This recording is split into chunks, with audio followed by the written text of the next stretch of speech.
Yes, I can confirm that California gave this individual a license, and it is something that the Department of Transportation has already looked into. I know Secretary Duffy, who's doing a phenomenal job, has spoken on this many times in the crackdown that the Department of Transportation is taking on these licenses that are wrongfully being issued to people who clearly do not deserve to uphold these positions. As for this case in California, on October 22nd, ICE lodged an immigration detainer for this individual following his arrest by local authorities in California on charges, as you know, of manslaughter while intoxicated and driving under the influence. He killed 3 people, and he first entered the United States in 2022 through the southern border, and he was released into our country by the previous administration.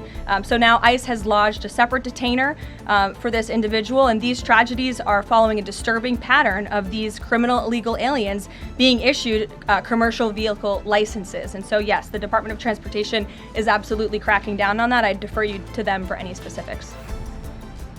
Good afternoon, everybody. I apologize for my tardiness today, so let's get right to it. We'll begin today with some scheduling announcements for President Trump's upcoming trip to Asia. Tomorrow night at 11 p.m., the president will depart the White House to fly to Malaysia, where he will arrive on Sunday morning local time. It's a long flight. President Trump will participate in a bilateral meeting with the Prime Minister of Malaysia in the afternoon, and then he will attend the ASEAN Leaders Working Dinner that evening. On Monday morning local time, the president will fly to Tokyo.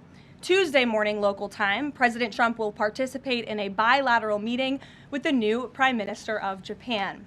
On Wednesday morning local time, the president will fly to Busan, where he will participate in a bilateral meeting with the President of the Republic of Korea, deliver keynote remarks at the APEC CEO luncheon, and then participate in a U.S. APEC Leaders Working Dinner.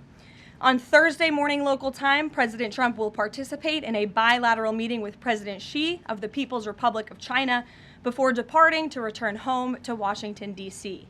On Thursday night, upon arrival in Washington, President Trump and First Lady Melania Trump will participate in Halloween at the White House, where they will welcome law enforcement, military, and foster families. And I know many of us look forward to that.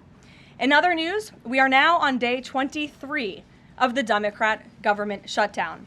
Senate Democrats have voted 12 separate times now to keep the government closed. Innocent Americans are suffering every day as a result. More than 500,000 civilian federal employees will miss a full paycheck tomorrow. Thousands of small business loans are going unapproved each month. This means almost $4 billion in capital is being withheld from small businesses across the country. The Democrat shutdown is also causing severe impacts at airports across the country. In one single day this week, the FAA had to issue ground stops impacting flights at Houston's George Bush Intercontinental Airport and Hobby Airport. 13,000 air traffic controllers who ensure that we all fly safely are continuing to work without pay. This is egregious and truly sad. Some of them are reportedly being forced to turn to driving for Uber and taking on other second jobs to make ends meet as the Democrats continue to shut down the government. Pilots are calling on Democrats to end this dangerous political game. The president of the Southwest Airlines Pilot Association called for the clean continuing resolution to be passed, saying, quote, "Our air traffic controllers and the broader air traffic system are already operating under immense pressure. A government shutdown only compounds that stress and threatens the efficiency of our skies." The Airline Pilots Association International, which represents more than 80,000 pilots, is sounding the alarm as well. They said this shutdown is undermining our system's safety. Resources are stretched thin, negotiations are delayed, and strain grows daily. With the Thanksgiving holiday approaching, we are nearing the busiest travel period of the entire year, when millions of Americans will go to airports to spend time with their loved ones. Let us be very clear from the White House today. If the Democrats continue to keep the government closed, we fear there will be significant flight delays, disruptions, and cancellations in major airports across the country this holiday season. If Democrats continue to shut down the government, they will also be shutting down American air travel. The White House is in constant communication with the air traffic controllers, with the airline associations, and with them, we urge Democrats to please pass the continuing resolution so we can just end this madness and this chaos and reopen the government. These are very avoidable consequences. The unnecessary pain, unfortunately, does not end there. Funding for the Supplemental Nutrition Assistance Program known as SNAP, which provides food benefits to low-income families, is beginning to lapse this week in some states.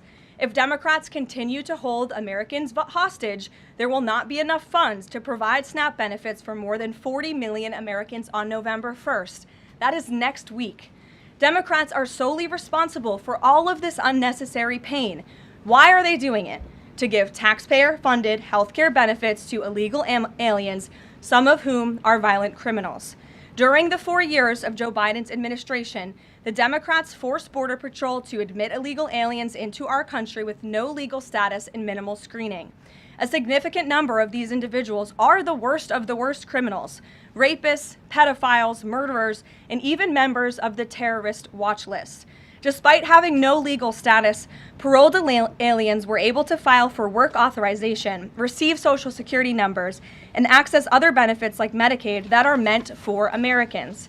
Since I've found many in this room to repeatedly deny the reality that Democrats gave Medicaid benefits to illegals, and they continue to seek to do just that, I've brought a few verified examples for you today. These are examples of some of the illegals who received Medicaid benefits under President Biden's leadership, and this is what Democrats are wanting to do. This is why they are continuing to keep the government closed. An illegal alien from Laos was arrested for murder, robbery, and felony possession of a firearm. An illegal alien from Guatemala who was arrested for rape and burglary. An illegal alien from El Salvador who was arrested for strangulation, DUI, and burglary. An illegal alien from Mexico who was arrested for attempted murder. The Democrats' open border policies allowed these threats into our country, and then they provided them with free health care. The president and Republicans, through the One Big Beautiful Bill, implemented a common sense reform to end this fraudulent scheme. But that's why the Democrats are continuing to shut down the federal government. They are trying to reverse this and restore taxpayer-funded health care for illegal aliens like these. Throughout this shutdown, Democrats have said this quiet part out loud. Senator Chuck Schumer, the leader of the caucus that is refusing to open the government, said, quote, "Every day gets better as the shutdown continues." Ask the air traffic controllers if every day is getting better, Senator Schumer, and they will tell you absolutely not. House Democrat Catherine Clark said, "There are going to be families that are going to suffer. We take that responsibility seriously, but this is one of the few leverage points that we have." Here is a House Democrat who is admitting that they are using Americans who are suffering as political leverage. And Senator Bernie Sanders said, "If you reopen the government, we lose our leverage."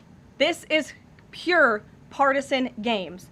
A senior Democrat aide said the party will not end the shutdown, quote, "short of planes falling out of the sky." That is truly a disturbing statement. The Democrats clearly don't care about this suffering. They care about playing political games against President Trump, and this dangerous charade needs to end. The president and Republicans' position has been clear and unchanged. Pass a clean, nonpartisan funding bill to reopen the government. And then we can talk about all of the partisan issues that the Democrats wish to. If you're watching at home, we urge you to call your Democrat senators and tell them to put our country over their party and reopen the government today. Here in our new media seat, we have Brittany Gibson of Axios. Brittany, why don't you start us off for our Q&A today? Thank you for being here. Two questions, if I may, Caroline. First is, we understand that the president and Republicans will not negotiate on ACA extensions until the government reopens.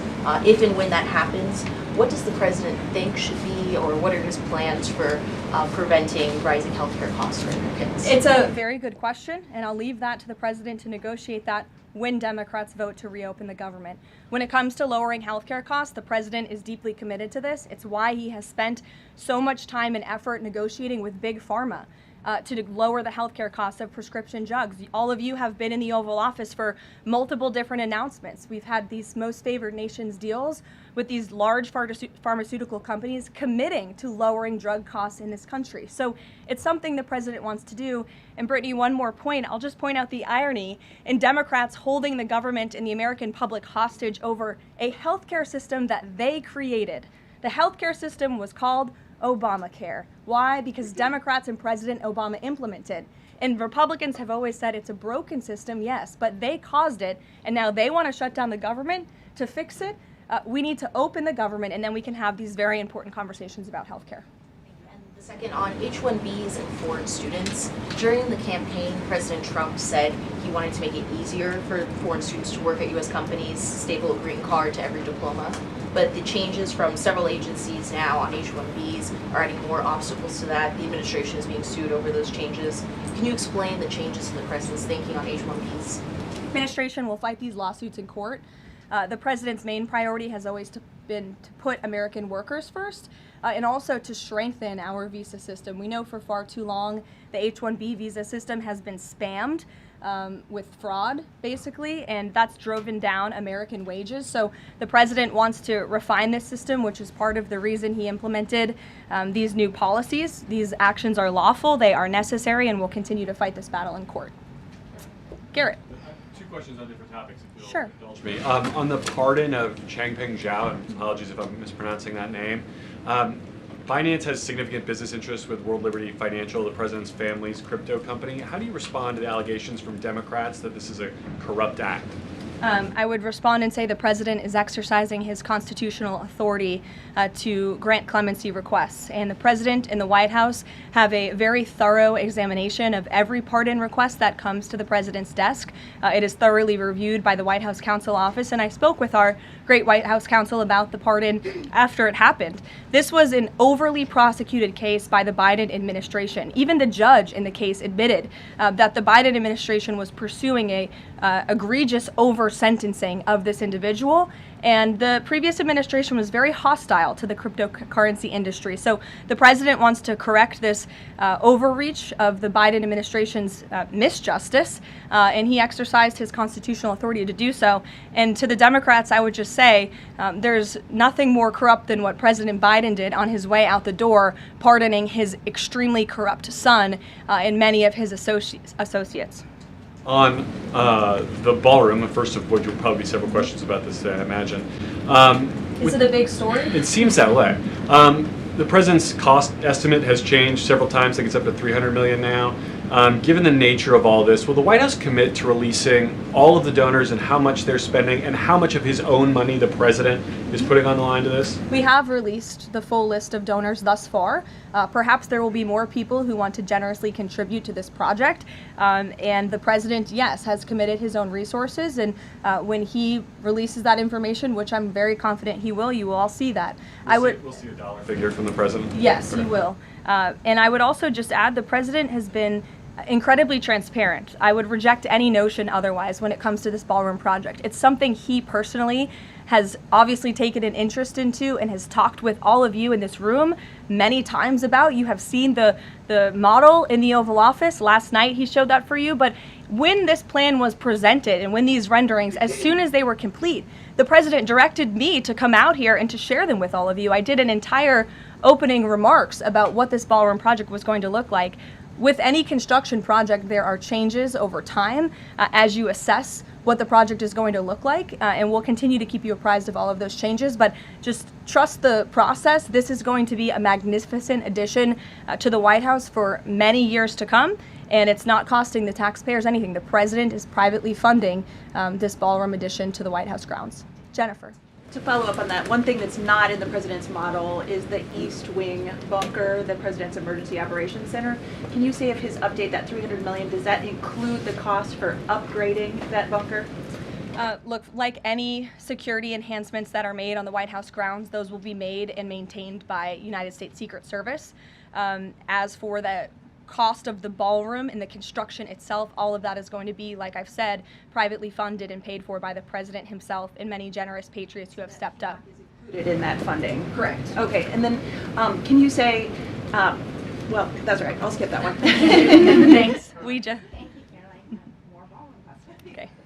So the White House has explained that the reason you didn't submit construction plans to the NCPC is because that commission, along with others, don't have oversight over demolitions, but only over construction. And so far, you haven't built anything. So can you help us understand, can the president tear down anything he wants without oversight? Could he demolish this building or, say, the Jefferson Memorial? So it's not the president who came up with that legal opinion himself. That's a legal opinion that's been held by the NCPC for many years. It's written, so we can get you that background and that research if you wish to include it in your reporting, because it is very important. They have ruled consistently, their general counsel has said, when it comes to phase one of this project, the tearing down of the current East Wing structure, a submission is not required legally for that. Only for vertical construction will a submission be required, and that's a legal opinion from them, and we are following that legal opinion. And again, I would just add, can any president do such a thing to the White House grounds? There have been many presidents in the past who have made their mark on this beautiful White House complex. This briefing room, as you all know, was not once a briefing room. It was a swimming pool. There have been presidents who have completely torn down the executive mansion. If you look at what President Truman did, some of the photos of the construction project that took place in those years, I think sitting here today, we're all grateful for those efforts and the modifications that happened at that time. And again, in due time, the East Wing is going to be more beautiful and modern than ever before, and in addition, there will be a big, beautiful ballroom that can hold big parties and state visits for generations to come. So it sounds like the answer is yes, he can tear down whatever he wants. And then secondly, I mean, that's not what we're saying. That's a legal opinion that's been held for many years. And interpreting it. No, it's something that presidents have done for years and years. In fact, I have some photos here. Thank you, Pat, to show you the construction that's taken place on the White House grounds. This is the construction of the West Wing in 1902. Look at this, the construction of the West Terrace in 1902. These images look quite similar to what you and the American people are seeing today, the construction of the East Terrace as well. You look at the construction of the West Wing expansion in 1934. So look, this is a legal opinion that's been held for many years. Look at, this is 1950. It looks a lot like what you were seeing today. Can he demolish anything he wants? What do you think without that oversight? rubble is? How did that rubble get there? For all our viewers asking where One America News is heading in the future, we would like to introduce you to OAN Live. OAN Live is the best way to stay up to date on all of the hard-hitting, straight-shooting, national and international headlines. And the best part is, OAN Live is only $4.99 per month. All the credible, honest, unbiased reporting One America News offers at a fraction of the cost of cable. Just go to OANN.com to easily sign up for OAN Live and stay informed.